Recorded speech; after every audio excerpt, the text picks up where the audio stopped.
Hello दोस्तों, Rana classes में आपका स्वागत है। तो 63वीं बीपीएससी मेंस का फर्स्ट पेपर हो गया, सेकंड पेपर होना बाकी है और 64वीं बीपीएससी के लिए भी काम करेगा। 63वीं में 64वीं में भी आने की संभावना काफ़ी है। थोड़ा सा इसमें ट्रिक्स बताया गया है कि कैसे क्या लिखना है तो और क्या क्या महत्वपूर्ण प्रश्न आने वाले। तो इस वीडियो को शुरू से अंत तक देखें। पसंद आने पर लाइक्स, नए लोग सब्सक्राइब और बेल का आइकन बटन दबाना ना भूले।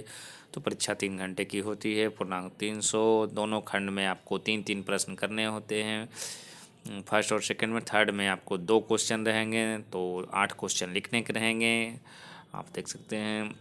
और अनिवार्य रूप से जो कि एक ही प्रश्न विभिन्न भागों के उत्तर अनिवार्य रूप से एक साथ ही लिखे जाए, ऐसा नहीं कि बीच बीच में अन्य प्रश्नों के उत्तर ना लिखें। और शब्द सीमा लगभग 300 से 400 शब्द ही अंदर लिखे, क्योंकि ज़्यादा लिखिएगा तो आपका हैंड राइटिंग गड़बड़ आएगा और क्वेश्चन भी छूटने की संभावना काफ़ी रहेगी। तो खंड क में जो संभावित प्रश्न है, ये प्रश्न पत्र 2 के लिए, जीएस पेपर 2 के लिए, तो क्या है? भारतीय संघात्मक व्यवस्था में केंद्र तथा राज्यों के मध्य तनाव के क्षेत्रों का विश्लेषण कीजिए।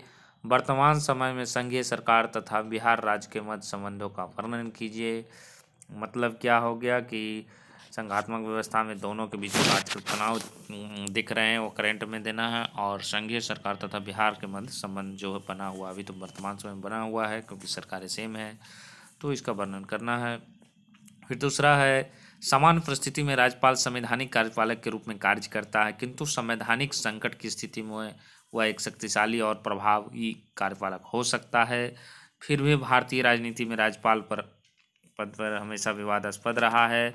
प्रमुख उदाहरणों के साथ कथन का आलोचनात्मक परीक्षण करें। तो 56वीं से 59वीं में इस तरह के प्रश्न ही आते थे, लंबे लंबे, तो पूछ सकता है। लंबे घुमाकर पूछा है क्योंकि आपको लिखना वही है लेकिन घुमा दिया है, थोड़ा इसके वर्ड में लिखना पड़ेगा। उसके बाद तीसरा प्रश्न है, भारतीय संविधान द्वारा प्रदत्त मौलिक अधिकारों का वर्णन कीजिए। किस प्रकार अनुच्छेद में किस की न्यायिक व्याख्याओं ने जीवन के अधिकार के विषय में क्षेत्र में विस्तार किया। तो उसके बाद चौथा क्या है, संविधान संशोधन के व्यवहारिक प्रावधानों ने जहां एक ओर इसे जीवंत बनाए रखा, वहीं खतरा इस बात का भी है कि एक सीमा से अधिक लचीलापन संविधान के मूल चरित्र को ही परिवर्तित कर सकता है।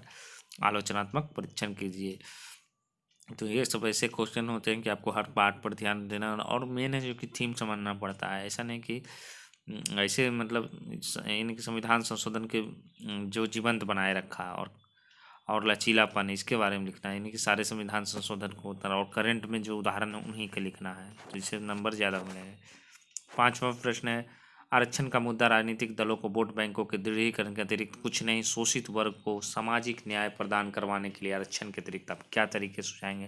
तो 5वां नंबर है आरक्षण, क्योंकि मुद्दा छाया हुआ है तो ये पूछ सकता है। हालांकि ये 63वीं में कम चांस है क्योंकि ये हाल ही का मुद्दा है, क्वेश्चन बन गया होगा। लेकिन 64वीं में इसकी, क्योंकि बहुत सीधा जो अनारक्षित में जो 10% दिया है उसका मुद्दा काफ़ी हाईलाइट होगा। तो ये 5 प्रश्न क्या हो गए। फर्स्ट पेपर में क्या रहता है, सिविक्स रहता है, इसमें 5 में आपको 3 लिखने पड़ेंगे, अच्छे भी पूछ सकते हैं। फिर दूसरे पार्ट में देखते हैं क्या आता है, भूगोल और इकोनॉमिक्स। तो छठा क्या है, बिहार की नदी घाटी परियोजनाओं का उल्लेख करते हुए इसकी संभावनाओं पर एक टिप्पणी लिखे। मतलब नदी घाटी परियोजनाएं जो मेन है उसकी लिखने हैं, और संभावना क्या है, इससे क्या फ़ायदा होगा और कुछ नुकसान भी इसके बारे में लिखना पड़ेगा। फिर 7वां है, भारत एक कृषि प्रधान देश है, कृषि उत्पादकता तथा विपणन भारतीय कृषि व्यवस्था में महत्वपूर्ण है। इस कथन के आलोक में कृषि विपणन प्रणाली का परीक्षण करें। ये 7वां हो गया। 8वां देखते हैं, हरित क्रांति से आप क्या समझते हैं। हरित क्रांति की विशेषताएं, इसके प्रभाव तथा सीमाओं का वर्णन करें।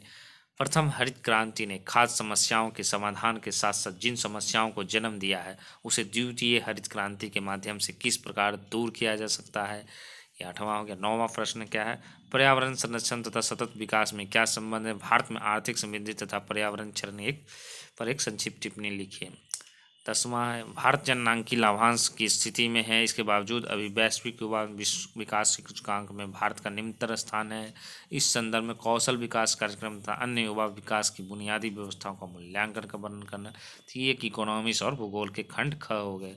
अब ग में क्या होता है, ये साइंस रहते हैं, इसमें आपको 2 क्वेश्चन लिखने के रहेंगे, 4 क्वेश्चन रहेंगे। तो 11वां क्या है, पारिस्थितिकी तंत्र की संकल्पना प्रस्तुत करते हुए इसके जैविक अजैविक तथा ऊर्जा संगठकों एवं उसके कार्य प्रणालियों की विवेचना कीजिए। तो ये करना है। 12वां क्या, ग्रीन हाउस इफेक्ट क्या है, किस प्रकार ग्रीन हाउस गैसों का उत्सर्जन वैश्विक तापमान की स्थिति में उत्पन्न कर रहा है, कि आपको करंट अफेयर्स देना, यानी कि 1950, 60 और 80 के दशक वाले देना उदाहरण, तो आपको नए उदाहरण देना पड़ेगा। भारत का समन्वित निर्देशित प्रक्षेपास्त्र विकास कार्यक्रम पर एक संक्षिप्त निबंध लिखे, तो करंट जितना लिखेंगे उतना नंबर इसमें भी देगा। फिर क्या है, कचरा क्या है, मानव स्वास्थ्य और वातावरण पर इसके क्या प्रभाव होते हैं, कचरा प्रबंधन की तकनीकों का उल्लेख करें। तो ये 14 क्वेश्चन आपको बीपीएससी 63वीं और 64वीं, साथ साथ जेपीएससी में भी आपको काफ़ी काम करेगा, क्योंकि जेपीएससी में इस तरह के प्रश्न भी पूछे जाएंगे।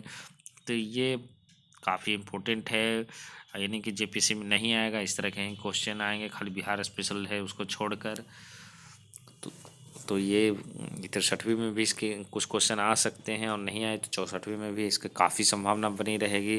तो आपको क्वेश्चन कैसा लगा, गैस प्रश्न, आप कमेंट बॉक्स में ज़रूर लिखें। तो इसी के साथ धन्यवाद।